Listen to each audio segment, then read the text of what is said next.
It's Kendall from the not too far away future here to let you know that this video is sponsored by Skillshare. Woo! Let's go for reoccurring sponsors! Skillshare is the leading online community for the curious and creative. If you are learning a new skill, honing an existing one, or just looking for a cool way to be creative to pass time, Skillshare's got you covered. With classes in illustration, film editing, graphic design, screenplay writing, the possibilities are endless, darling. One incredible class that I had my eye on is Artivism, Create Inspiring Art for Change by concept artist and activist Nicholas Smith, in which he does a series devoted to the power and practice of art as a form of activism and social progression. True, the series also gives tips on how to be a better artist in a technical sense, but what's really interesting is how that art can be used as a political mouthpiece and a method to bring people together for change, and I found that incredibly inspiring. The first 1,000 subscribers to click the link in the description box can get 30% off an annual premium membership so you can explore your creativity. And this isn't just for my new Skillshare peeps, this is for everyone. Even if you've already had a free trial of Skillshare, you can still take advantage of this offer to get a full year of unlimited learning and creative exploration. Big thanks to Skillshare for sponsoring today's video, and let's get on to the debauchery.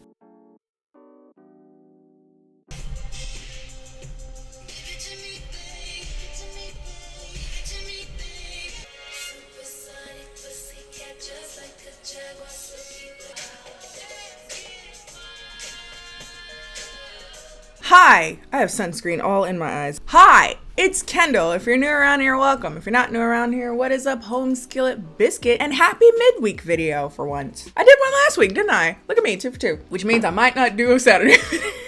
No, I have a movie in mind. We'll see. It's not really groundbreaking, so I'm sure it probably won't take that long. But today's super exciting because it's my first get ready with me from the afterlife, apparently. So I don't know what I put sunscreen on for when I'm dead. I've been trying out different sunscreens again because the one that I really liked for years, the Misha Essence one, they reformulated and now it breaks me out. I've been testing out 8 billion other sunscreen that I had collected over the years that I just never opened, and so many of them love you wish trend from the bottom of my heart. But the Claire's, like the one that comes in the blue tube sunscreen, turns me bright ash purple. I just reordered the CosRX one, the aloe one. I used to really like that one. Hopefully they didn't reformulate that either. I've collected them a lot and I've been going for walks and stuff, and I'm gonna go for a walk today too to see the man in my life. All of that and more in today's Get Ready With Me. But yes, let's talk about death, because yesterday I was kind of rocketed. I was on Twitter. Somebody sent me, quote, "Why did my dad just come up to me and tell me that, quote, the girl with the face and the makeup you watch on YouTube with the trash talking movies is dead? Question mark, question mark. Come to find out he meant KennieJD. When was someone gonna tell me this? Rest in peace." And after I had to exert that I am not indeed deceased, y'all are funny. Not you tweeting from the grave. To the estate of Kennie, please stop tweeting from her account. I know y'all mean well, but that's disrespectful, just saying. It eases my heart to know that Kennie is up above watching bad movies with Herbert and Philip. Rest her soul. Now you know Philip ain't up above nobody. If you don't know who Philip is, I'll talk about that later because that actually relates to seeing my man of the day. Congrats on having a Wi-Fi enabled casket. Sometimes I still see her tweets on the TL. It's almost like she's still with us. Such a sad thing to hear. Sorry you had to find out about your own death like this. Alas, here's me, I guess in heaven, because there's not many. It's pretty mild temperatured in here. Hey, I made it. Proves that anybody can. I am literally just getting ready to go outside to buy more coffee that I don't need and to visit the man in my life. Guy I met a few weeks ago. His name is Brent. He has this beautiful teal green hair. We're kind of like twinsies now. We look like superheroes. He's a duck. A few weeks ago, I went on a walk in my general neighborhood and ended up stumbling upon this beautiful river, this gorgeous riverbank where all these animals, ducks and geese are mean.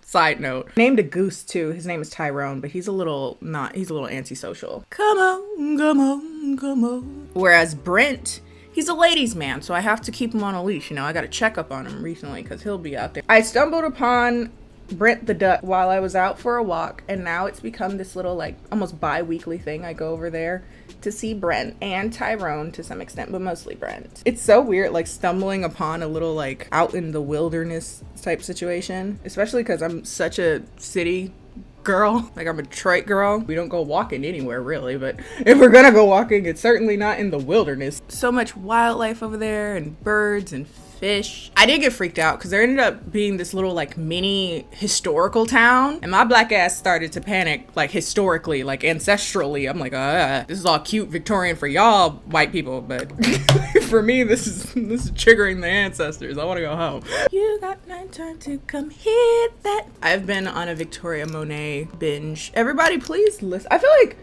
to some extent, correct me if I'm wrong, because to be honest with you, I don't follow stan culture anything, so I don't know. But I feel like, to some extent, Victoria Monet has fallen into the, like, Tinashe trap. Like, here's the thing about both of those people. I know more about Victoria Monet than I know Tinashe. The thing is, I do not recognize either of those people unless I already know the song.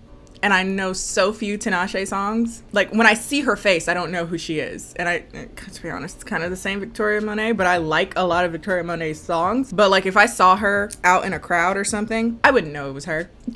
Like, if I spotted her at a restaurant, I wouldn't be starstruck. I wouldn't know who she is. Which is sad because I listen to so much of her music. She makes amazing music. I don't know, there's like a 90s almost and 80s Princey, Michael Jackson-y vibe from some of her songs that I kind of like, a little funky. I don't know, she makes a lot of really good music, and I need people to listen to her. But yes, with Brent the Duck, it really reminded me that too many of my viewers, particularly on like my other social media, like particularly Twitter, too many of them are just okay with that I do, and I don't know if I'm happy or not. Because I was thinking about it. Here's a duck I found. They like, what you naming it? And it was interesting in the fact that I didn't think about it. I was like, yeah, his name is Brent. It really reminded me that I now have a history of naming stray animals that end up either in my house or in my vicinity that just end up in my life. And is this who I'm known as? I feel like a fucking Disney princess, but not in like a good way, just like a kind of senile old woman type way. It's like, yeah, she named the rat that broke into her house. He named him Philip. And then I get like emotionally attached to them. Herbert the Fly. I genuinely cried. Is it too late to tell this story? If you don't know who Herbert the Fly was, this was like 2 years ago. There was a fly that wouldn't die in my apartment. And so in my parents' home. So I named him Herbert because I'm like, he here now, he might as well have a name. But I never told the death of Herbert because it hurt me so much. I killed Herbert the Fly.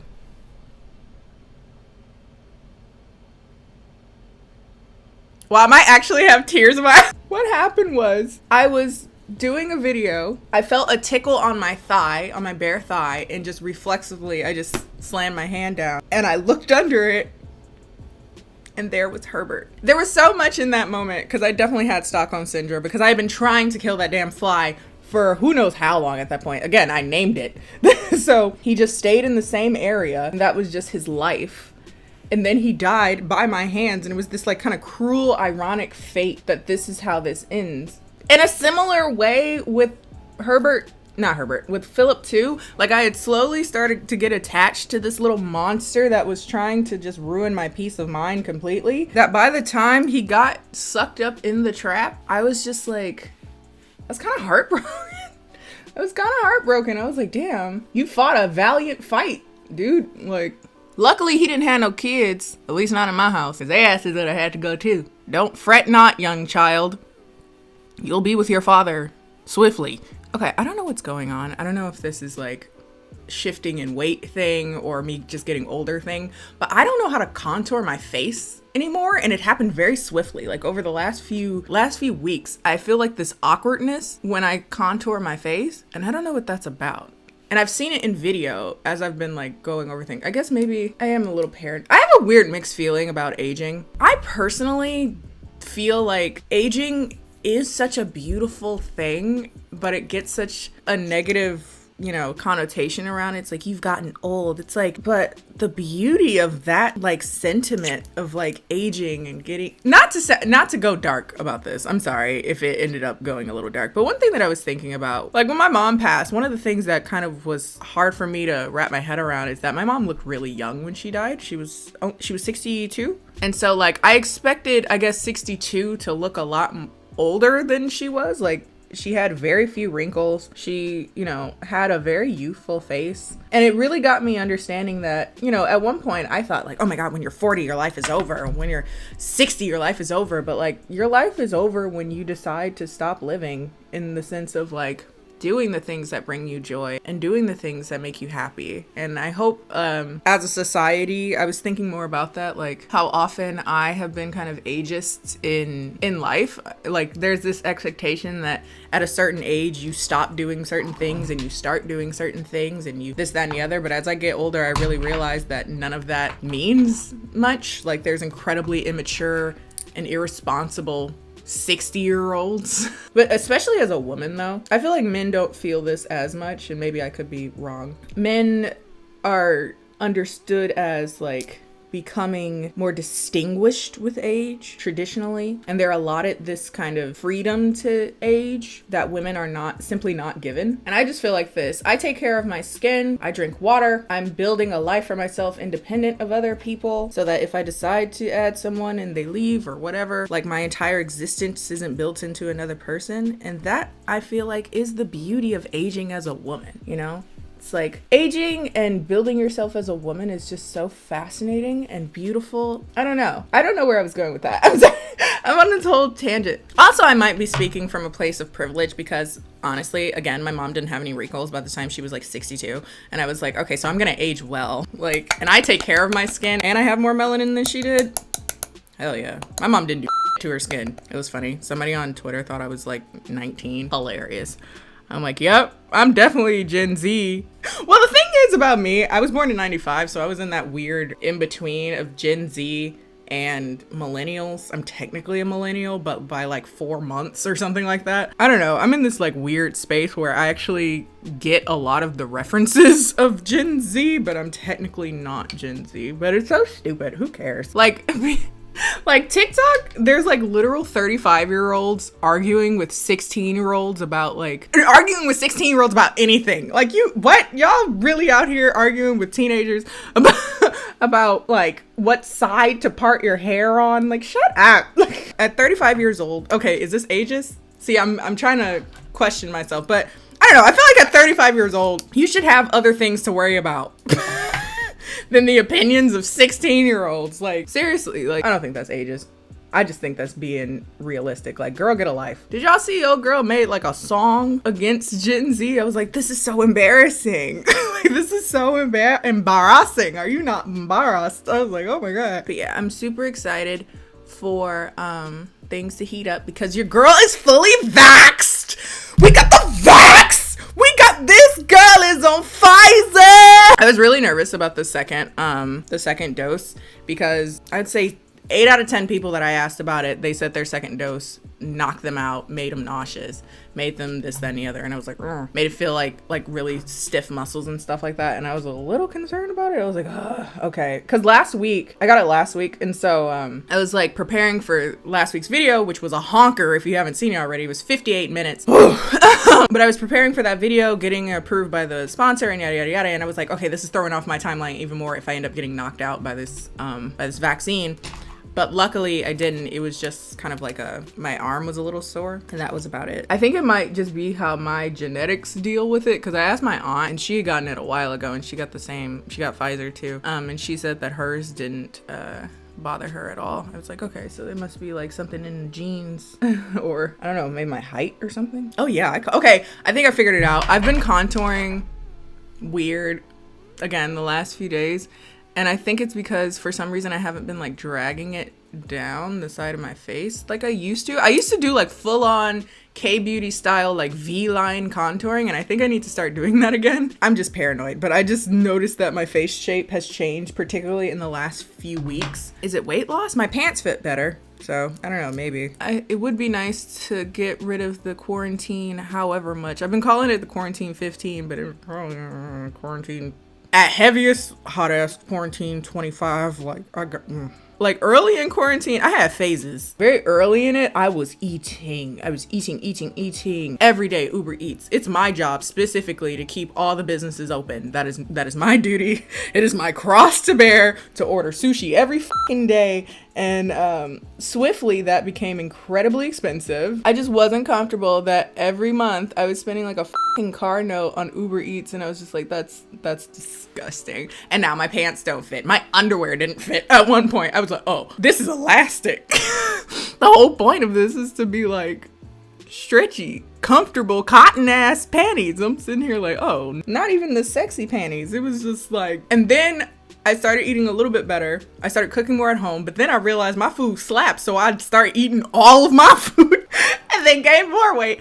And then I was on then I had a Panera phase, which was gross. I'm gonna teach you how to do it though. If you're not getting the mac and cheese, what you do is you go in there and you get broccoli cheddar soup and an Asiago cheese bagel, and you dip the Asiago cheese bagel into the broccoli cheddar soup. You're welcome. I mean, I'm just gonna be real with you. I'm a chubby girl, always have been. I come from a chubby family. That's who we are. We like food. I not just in the habit of like eating food because it's delicious, but like out of sheer boredom, like I will eat. Showed itself in a very palpable way during quarantine, because I was like, what else is there to do? I'm gonna eat sushi, and I'm never good at like gauging how much sushi to order. So I always over order or under order. I think I'm better at it now. But over the last, I'd say since January, I have been more cognizant of my diet, and now I can fit my pants again. So again, I don't know how much weight I've gained, lost, what have you,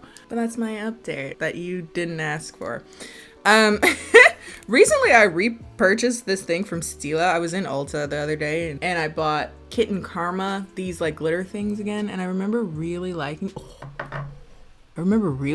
these before. Oh my precious. I watched Lord of the Rings for the first time the other day. This guy I know was really into it, and he kept talking about how much he loved it, and I was like, okay, fine, I'll watch it with you. And so we watched the fucking 4-hour extended cut on HBO Max. Bitch, it's 3 hours and 48 minutes. Luckily, half an hour of that is just credits, thank God. But it was 3.5 hours of just white men walking. And then they finally get to the destination. And then they end the movie. He was like over the moon. He was so excited that I was gonna watch it. And I was like, okay, I'll watch it. And now I've kind of like... now I have to watch the rest of them, and I'm like, I'll watch it, because now I'm like sucked in. I'm like, you took me on a 3.5 hour walk to Mordor, and then when we finally get to Mordor, you end the fucking movie.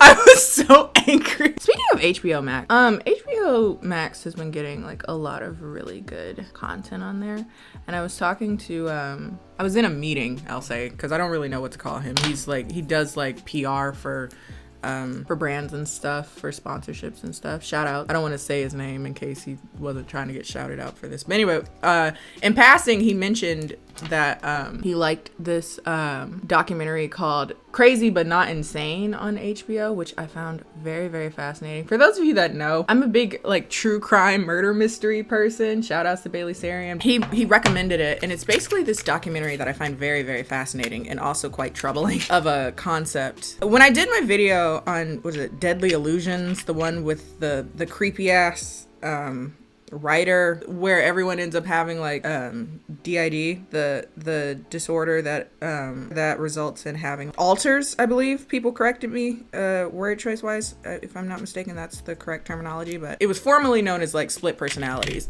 but I believe people refer to it as alters now. The literature refers to it as alters now. But Crazy But Not Insane was a documentary about the woman who kind of coined the term DID and split personalities, and also in its relation to criminality, like different murder cases. Some of the kind of discourse that was happening in the comment section of that video is how frustrating it is that DID is associated with murderers, or like, yeah, with murderers and violent crime, when much of it is a result of trauma and not necessarily violent. But I feel like that particular dead-end thought process kind of negates how many murderers also come from traumatic backgrounds. To say that they murdered someone and therefore their experience was something else entirely, I feel like isn't accurate. If anything else, I don't feel like it's quite accurate. I do believe that it's disproportionately associated with murderers, which means that we need more media representing like non-murderous but mentally ill people. But yes, it really introduced this kind of thorny question in regards to this kind of vague notion of criminal justice, accountability, mental health, insanity. What does that even mean if you can be like clinically psychotic but legally sane enough to stand trial, for instance? When I was in college, my final semester, I ended up taking this class on psychopathology, mental illnesses, and abnormal psychology in an effort to just learn more about it. But one of the kind of thorny questions I always had is like, where do we define morality in the world of those who aren't completely and utterly mentally there, you know? Where do we separate the notion of like the good and evil in something such as mental illness when that isn't it isn't the fault of the person who's mentally ill? What do we do with that kind of notion of good and evil, you know? Like, when is somebody insane versus when is somebody evil? Or is there a distinction between the two? Where do those lines blur? Do people become evil? Is there even a place for something that's such a moralistic term as evil in criminal proceedings and / in the concepts and conversations around mental health? I don't have the answer to any of these questions. I'm sure there's people much more intelligent than I that can give you their own opinions on it. And there is such an intersectionality between mental health and criminality, especially in regards to race. You know, Black men are considered more violent when they have the same mental illnesses as, say, a white man who does the same crime or whatever. There's also an element of poverty, resources. I have sailed the world and seen its wonders, from the Dardan Alps to the mountains of Peru, but there's no place like London. I'm back on another Sweeney Todd kick. I do it like once a year. For those of you that don't know, Sweeney Todd, particularly the Tim Burton version, is my favorite movie ever made. I also watched the 1982 stage version, which I assume is the one primarily that Tim Burton was basing it off, Stephen Sondheim musical. And I still prefer the movie version, but that one's also pretty good. It's so good. I think what brought it on again this time is because I was watching this channel called, I think it's called Sideways, in which this guy who might be a music theorist or something, or just like a music student, I don't know, but he's really into like music theory, and he'll talk about musicals and kind of rip them apart. And he was talking about basically why Sweeney Todd is even better than I thought it was, because I don't understand music theory. Basically, the movie keeps using the Dies Irae, which I remembered from choir because I had to sing. I think it was Mozart's Dies Irae, but it's a little different. The song of Jesus's death, and the song is referenced over and over and over again throughout the movie, and it kind of quote unquote spoils the movie, but that makes it like really good. Like, you could have seen it coming, but in like not in like a well, this was no point of watching this. It was like this very subtle, well, you could tell the movie's about death because it's a guy killing people and making them into pies. But like, even if you didn't know that, if you just listened to the instrumental, you'd kind of know. Wait, what's your rush? What's your hurry? You gave me such a fright, I thought you was a ghost. Half a minute, can't you sit you down, sit. All I meant is that I haven't seen a customer for weeks. Did you come here for a pie, sir? Apparently they have it for free on YouTube now, the Tim Burton Sweeney Todd. You just gotta watch ads, which proves that maybe the free with ads thing is not simply for movies, because up until this point, that's all I've seen on that. Do forgive me and me, it's a little vague. What was that? But you think we have to play from the way that people keep avoiding? No, you don't. Heaven knows I try, sir. But when someone comes and even to inhale, right you are, so would you like a drop of ale? No denying times is hard, sir. Even harder than the worst pies in London. Because I take them, I should know I make them, but good now. The worst pies in London. Even less polite, the worst pies in London. If you doubt it, take a bite. Is that just disgusting? You have to concede it. It's It's nothing but crusting. Here, drink this, you'll need it. The worst pies in London.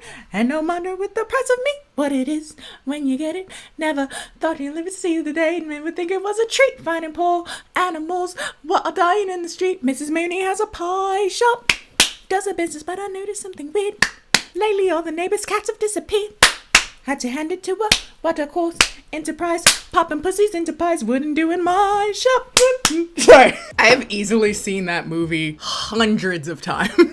So, excuse me. I was telling the Lord of the Rings guy the other day that I don't even like musicals, but for some reason, that is my favorite movie. I don't know why. I did a bad movies, but it was like a good movie and a beat on Sweeney Todd, if you haven't seen that video. I think that was really early in quarantine too, so I was like, day 7 in quarantine. It's like, I wasn't one of those people though. You know, the people that was like, oh, we're gonna be in quarantine for like a month and then it'll be over. I never believed that. I feel so bad for y'all because y'all had no plans for this. I knew. I said the moment they said, oh, we're all gonna work together, I said, we're fucked. For easily 2 years. That is just, I knew it. I was like, oh, well. I feel really bad for you guys that were super optimistic about it. I guess you had no way to mentally plan for that. I forgot. A lot of people have been asking me about my hair. It's blue, obviously, but people were asking where I got the wig, where I got a blue wig. I did not. I got a blonde wig and I dyed it. People have been asking me where I get my blonde wigs. Recently, I've just been getting them from AliExpress. Yes. I'll put the seller of this one because I actually really like this one. I had another blonde wig that I dyed like red or something, and I didn't like it much. But this one I got from AliExpress, and I dyed it with kind of like a mixture of midnight blue. Should I do my hair? I'm going to see a duck. I'm gonna straighten it though. Let me show you guys my new favorite hair straightener because it's really changed my life for the better. Let me show you. This bad boy also matches my hair. We have a theme here. But yes, this is my new favorite straightener, at least for wigs. I don't think I've used it on my hair yet, but this is the Babyliss Pro Nano Titanium one, but it has like this curve that I really like. And because of that, it got that gorilla grip. It grabs on. Yeah, you see that? You see that grip? So I can just take like giant parts of my hair and just go through it. Because I've been getting like really long wigs. I have considered cutting this one though, because I kind of like the way it looks when my hair is up. That's all for today, folks. If you like this video, feel free to like this video. Follow me on all my social media, Instagram and Twitter, both of which are KennieJD. And I will see you guys next time. Peace.